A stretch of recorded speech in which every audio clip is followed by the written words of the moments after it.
श्री भगवान को जान लेने से ही मनुष्य जन्म तथा मृत्यु से मुक्ति की पूर्ण अवस्था प्राप्त कर सकता है।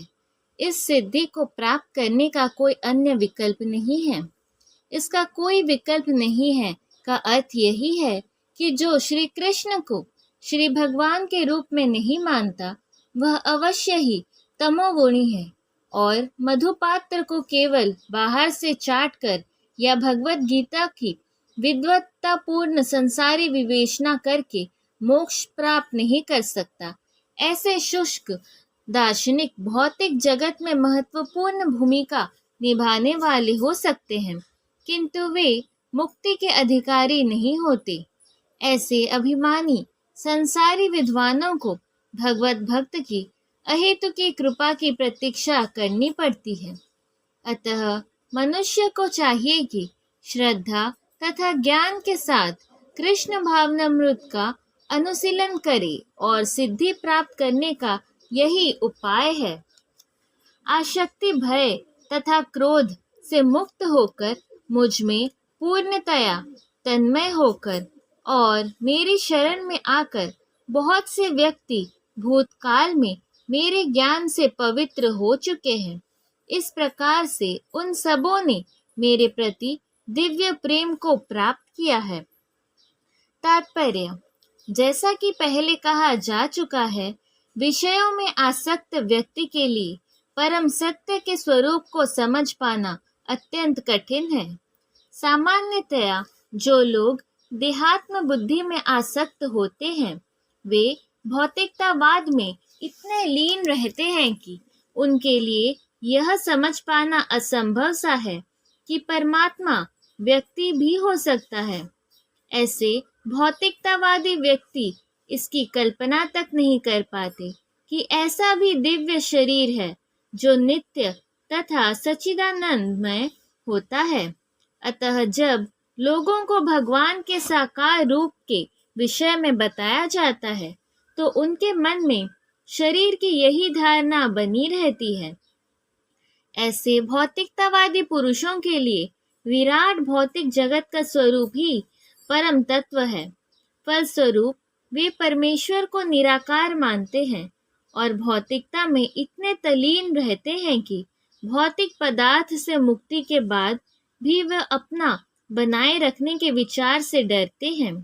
जब उन्हें यह बताया जाता है कि आध्यात्मिक जीवन भी व्यक्तिगत तथा साकार होता है, तो वे पुनः व्यक्ति बनने से भयभीत हो उठते हैं। फलतः वे निराकार शून्य में तड़ाकार होना पसंद करते हैं। सामान्यतया वे जीवों की तुलना समुद्र के बुलबुलों से करते हैं, जो टूटने पर समुद्र में ही लीन हो जाते हैं। पृथक व्यक्तित्व से रहित आध्यात्मिक जीवन की यही चरम सिद्धि है। यह जीवन की भयावह अवस्था है जो आध्यात्मिक जीवन के पूर्ण ज्ञान से रहित है। इसके अतिरिक्त ऐसे बहुत से मनुष्य हैं जो आध्यात्मिक जीवन को तनिक भी नहीं समझ पाते। अनेक वादों तथा दार्शनिक चिंतन की विविध विसंगतियों से परेशान होकर वे उब उठते हैं या क्रुद्ध हो जाते हैं और मूर्खतावश वे निष्कर्ष निकालते हैं कि परम कारण जैसा कुछ नहीं है। अतः प्रत्येक वस्तु अनंत गोत्वा शून्य है। ऐसे लोग जीवन की रुग्णावस्था में होते हैं। कुछ लोग भौतिकता में इतने आसक्त रहते हैं कि वे आध्यात्मिक जीवन की ओर कोई ध्यान नहीं देते, और कुछ लोग तो निराशावश सभी प्रकार के आध्यात्मिक चिंतनों से क्रुद्ध होकर प्रत्येक वस्तु पर अविश्वास करने लगते हैं। इस अंतिम कोटि के लोग किसी न किसी मादक वस्तु का सहारा लेते हैं और उनके मति विभ्रम को कभी कभी आध्यात्मिक दृष्टि मान लिया जाता है। मनुष्य को भौतिक जगत के प्रति आसक्ति की तीनों अवस्थाओं से छुटकारा पाना होता है। ये है आध्यात्मिक जीवन की उपेक्षा, आध्यात्मिक साकार रूप का भय तथा जीवन की हताशा से उत्पन्न शून्यवाद की कल्पना। जीवन के इन तीनों अवस्थाओं से छुटकारा पाने के लिए प्रामाणिक गुरु के निर्देशन में भगवान की शरण ग्रहण करना और भक्तिमय जीवन के नियम तथा विधि विधानों का पालन करना आवश्यक है। भक्तिमय जीवन की अंतिम अवस्था भाव या दिव्य ईश्वरीय प्रेम कहलाती है। भक्ति रसामृत सिंधु के अनुसार भक्ति का विज्ञान इस प्रकार है। प्रारंभ में आत्म साक्षात्कार की सामान्य इच्छा होनी चाहिए। इससे मनुष्य ऐसे व्यक्तियों की संगति करने का प्रयास करता है जो आध्यात्मिक दृष्टि से उठे हुए हैं। अगली अवस्था में गुरु से दीक्षित होकर नवदीक्षित भक्त उसके आदेशानुसार भक्ति योग प्रारंभ करता है। इस प्रकार सद्गुरु के निर्देश में भक्ति करते हुए वह समस्त भौतिक आसक्ति से मुक्त हो जाता है।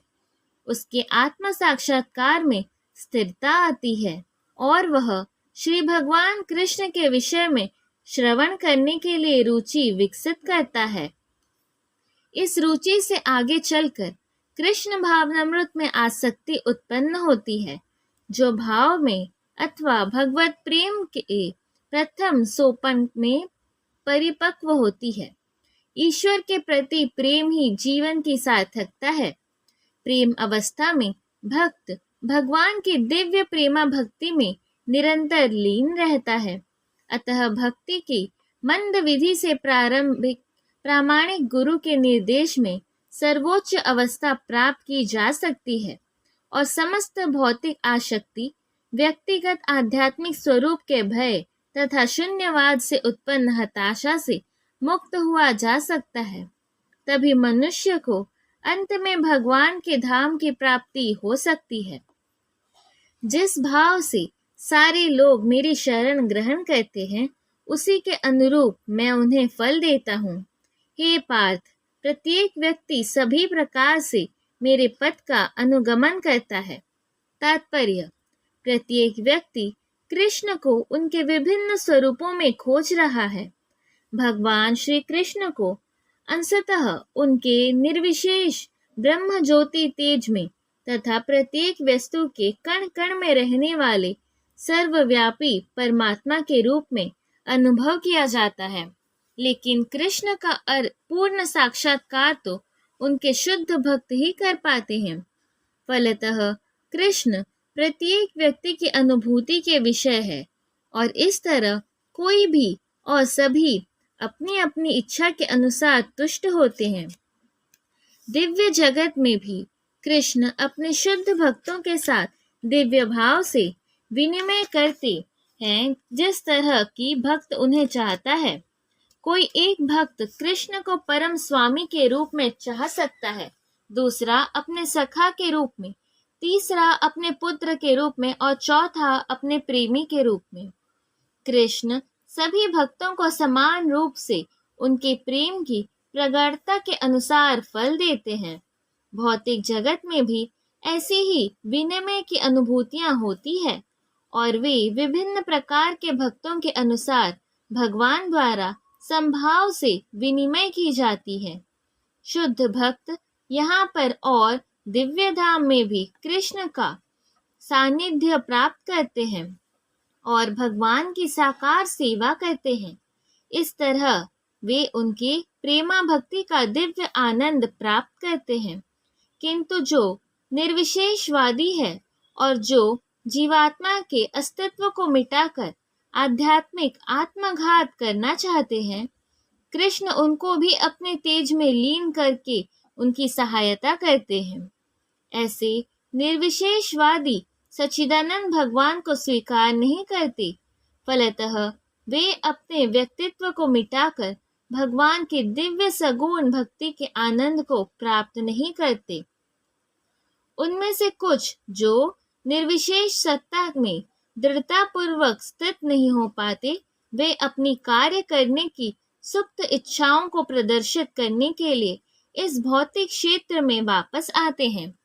उन्हें वैकुंठ लोक में प्रवेश करने नहीं दिया जाता, किंतु उन्हें भौतिक लोक में कार्य करने का अवसर प्रदान किया जाता है। जो सकाम कर्मी है, भगवान उन्हें यज्ञेश्वर के रूप में उनके कर्मों का वांछित फल देते हैं। जो योगी है और योग शक्ति की खोज में रहते हैं, उन्हें योग शक्ति प्रदान करते हैं। दूसरे शब्दों में, प्रत्येक व्यक्ति की सफलता भगवान की कृपा पर आश्रित रहती है और समस्त प्रकार की आध्यात्मिक विधियां एक ही पद पर सफलता की विभिन्न कोटियां हैं।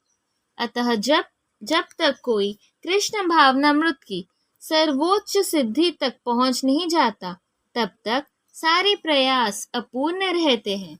जैसा कि श्रीमद् भागवत में कहा गया है, मनुष्य चाहे निष्काम हो या फल का इच्छुक हो या मुक्ति का इच्छुक ही क्यों न हो, उसे पूरे सामर्थ्य से भगवान की सेवा करनी चाहिए, जिससे उसे पूर्ण सिद्धि प्राप्त हो सके, जिसका पर्यवसन कृष्ण भावनामृत में होता है।